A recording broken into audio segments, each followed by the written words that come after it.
Hey folks, last night was the top 11 on Season 9 of American Idol singing #1 hits from the Billboard charts.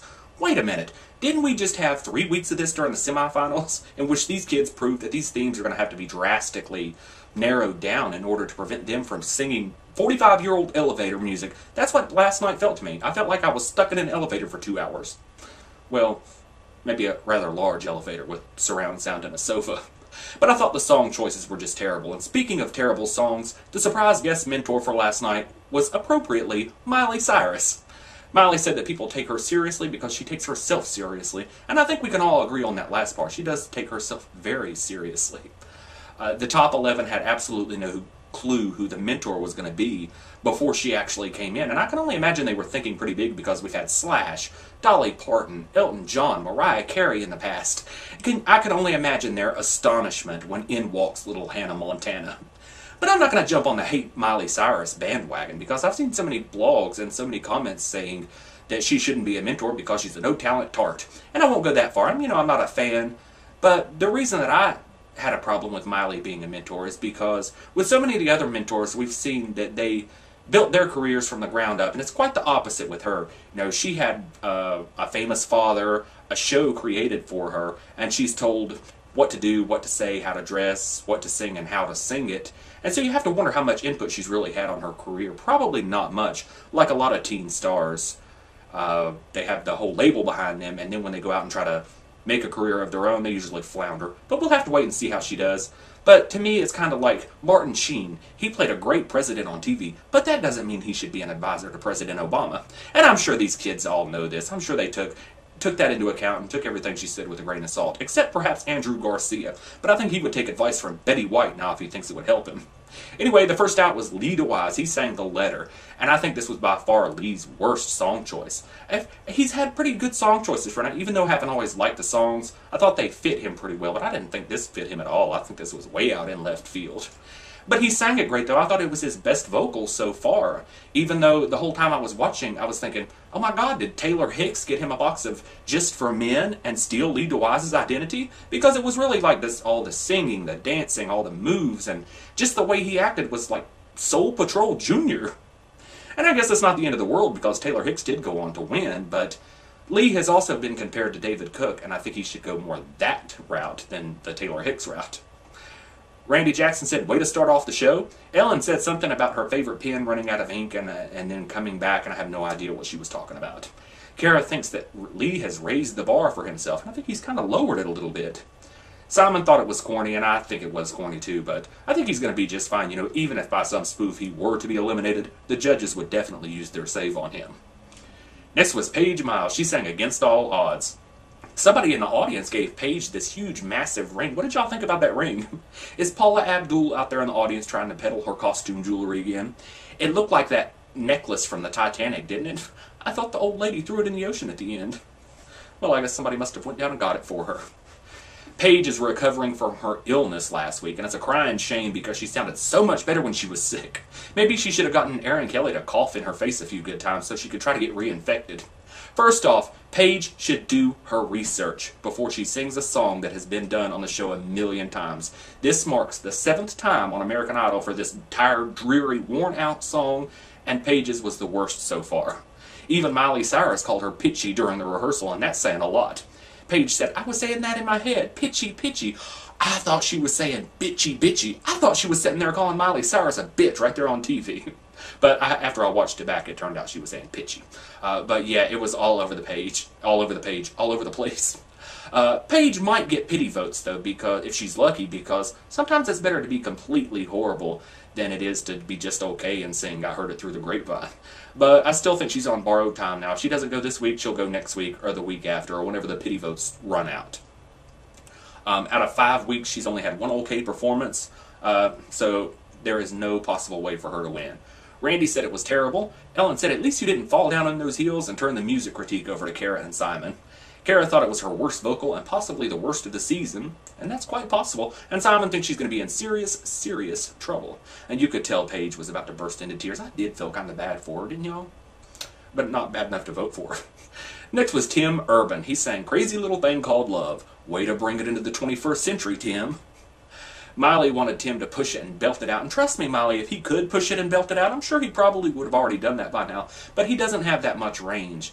And I think over the past few weeks, though, he's learned how to work with what little range he's got, and so he didn't actually sound bad, but once again, I thought it was a ridiculous song choice. It's a Queen song that sounds like it should be an Elvis Presley song, and so it was just a bizarre song. It's like he's trying to be as quirky as possible. I wouldn't be surprised if he came out and did a Weird Al Yankovic song next week.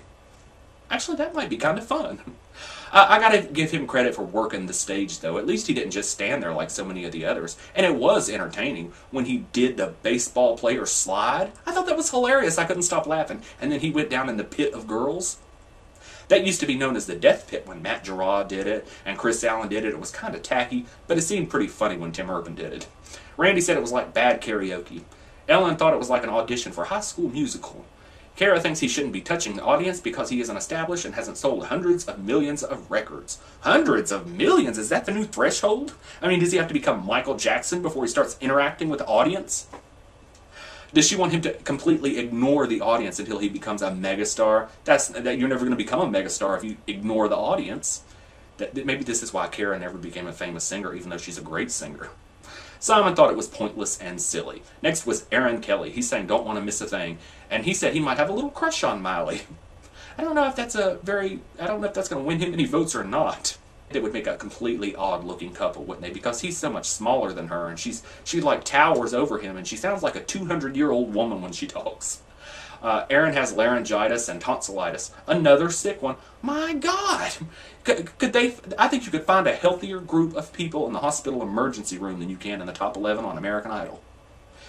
Even though I don't like the song, I used to love that song until it was played on the radio hundreds of times over the course of 2 years. I heard it every day, several times a day, but I thought it was a good song choice for Aaron. You know, it's not 50 years old, and it's also been a country hit for, what's that, Mark Chestnut, I think is his name.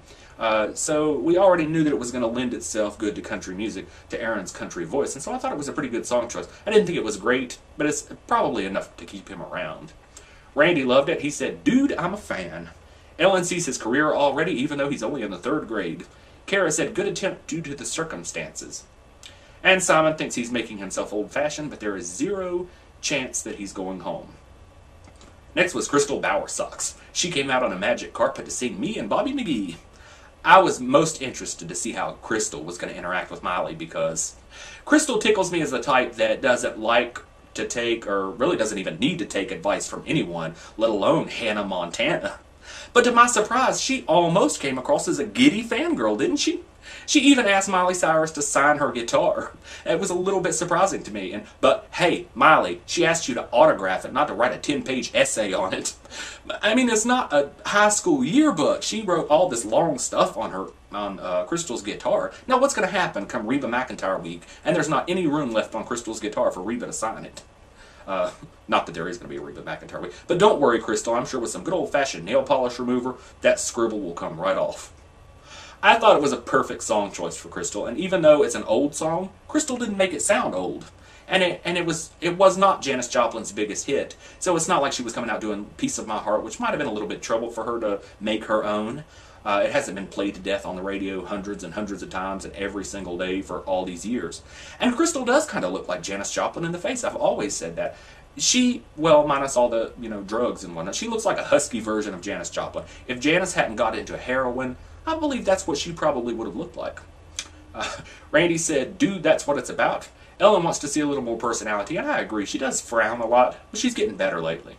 Kara wants to know if she'd consider putting the guitar down, and Crystal says that as she told Ellen, she's got big plans for next week if she's still around. I'm a little surprised by that because she even wore the guitar at her initial audition when you can't play instruments, but she wore her guitar and turned it around because she felt uncomfortable without it. Maybe she was just afraid somebody was going to steal it.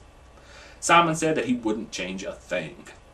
Next was Michael Lynche singing When a Man Loves a Woman. I thought it was so hilarious how Big Mike was staring at Miley while he was singing such a romantic song. Because, she's so young and he's so massive. And to me, she looks exactly like one of those decoys on To Catch a Predator. Minus the iced tea in the laundry basket. So at any moment I was expecting Chris Hansen to walk in and say, "Why don't you have a seat?" I didn't like the song choice again for Mike. I think it's another one of those overdone songs that we've heard a million times, and he sounded fine, but once again it was predictable and a kind of a show-off performance for Big Mike. I want to see the unpredictable Michael Lynche that used to come out with a guitar and you didn't know if he was going to do Jason Mraz or Marvin Gaye, and now you know he's going to do Marvin Gaye. I would like to see him do a nice, slow, touching song, something that Chris Allen would have done, just to show that he's not becoming a Melinda Doolittle. And so I'm really getting bored with it, and I won't be surprised if he ends up in the bottom 3 sometime soon. Maybe not this week, but sometime soon, because his performances are getting so predictable. Randy loved it. Ellen said it was safe like driving the speed limit. Kara thought it was loungy and indulgent. And Simon said it was like wanting 1 scoop of ice cream and getting 11. Next was Andrew Garcia. He sang I Heard It Through the Grapevine, which would have been great if this were California Raisins Week. I mean, what a pointless song choice. Andrew took Miley Cyrus's advice and lost the guitar, but with that song I don't guess it really mattered because he sounded flat. It sounded like he was talking the entire song, singing a little bit here and there. I mean, he should have changed the lyrics to I'm just about to lose my mind to I'm just about to lose my spot on the summer tour, because he really is. Now for the 3rd week in a row, I'm going to predict Andrew to go home again, though it may be Paige. I still think Andrew's days are numbered, and it's probably him this week. Randy said it didn't work, dude. It wasn't good. Ellen said she hopes people vote for him. Kara wants him to do Straight Up again. I swear they have not let him forget that performance since he did it. And she hasn't gone 1 week without mentioning it since he did that. And we're like 6 weeks into this thing now. Simon believes they overrated that moment in hindsight, and that may be the case. Simon also said, you sucked the soul out of that song. Andrew proclaims that he knows who he is as an artist, and his goal was to have fun. Oh, well, they please stop with this. I wanted to have fun, and I had a good time. Nonsense that they always go on about. It's not about having fun. It's about getting America to vote for you. And we don't care if you've had the most miserable 2 minutes of your life on that stage. We want to be entertained, and we're not getting it from Andrew Garcia. Next was Katie Stevens. She sang Big Girls Don't Cry. Well, I guess she isn't a big girl then, because every week during the results show, she's all tears. Kudos to Katie, though, for not choosing a 50-year-old song. I thought it was a good song choice, and she looked much better this week with a straight hair. Unfortunately for her, she really didn't sound much better than she usually does. She's pitchy and all over the place once again, and I think the problem with her is she's trying too hard, and she's using her full voice on the whole song. Some of the parts need a softer voice, and she's going at it too hard. It kind of reminds me of Jessica Simpson. She's over-singing. So I thought it was her best performance, but I still really didn't like it. Randy likes that she's listening to the judges. Ellen thinks she's like the Dakota Fanning of American Idol. Kara said, this is the lane for you. And Simon still thinks she should be country. Next was Casey James. He sang The Power of Love. Casey told Miley Cyrus that he's a big fan of her dad's. She should have thanked him. Actually, she should thank her dad, though, because if Billy Ray Cyrus wasn't her father, where do you think she'd be right now?